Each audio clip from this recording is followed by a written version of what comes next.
Report ಬಂದ್ಮೇಲೆ ನಾನೇ doctor ಹತ್ರ ಹೋದೆ.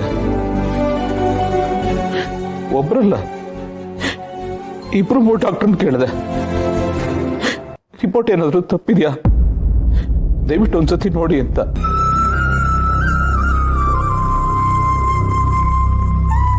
ಅವರೆಲ್ಲರೂ ಹೇಳಿದ್ದು ಒಂದೇ ಮಾತು, ಇದು ನಿಜ ಅಂತ. ದಿನ ನನ್ನ ಜೊತೆ ಮಾತಾಡ್ತಾ ಇದ್ರು, ನಗ್ತಾ ಇದ್ರು. ಮೊದಲು ಹೇಗಿರ್ತಿದ್ರು ಹಾಗೆ ಇರ್ತಾ ಇದ್ರು, ಯಾವುದನ್ನು ತೋರಿಸ್ಕೊತಾ ಇರ್ಲಿಲ್ಲ. ಪ್ರತಿ ಕ್ಷಣನೂ ಯಾರಿಗೂ ಅನುಮಾನ ಬರ್ದಿರೋ ತರ ಆಕ್ಟ್ ಮಾಡ್ತಾ ಇದ್ರು.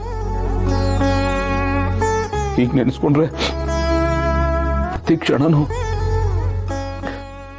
ಅವರ ನಗುವಿನ ಹಿಂದೆ ಎಷ್ಟು ನೋವಿತ್ತು ಅಂತ ಭಯ ಆಗ್ತಾ ಇದೆ ಕಣ.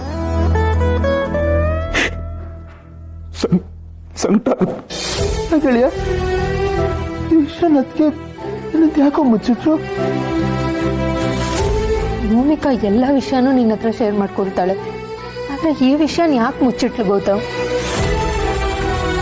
ನನಗೂ ಗೊತ್ತಿಲ್ಲ ಪರ್ಣ.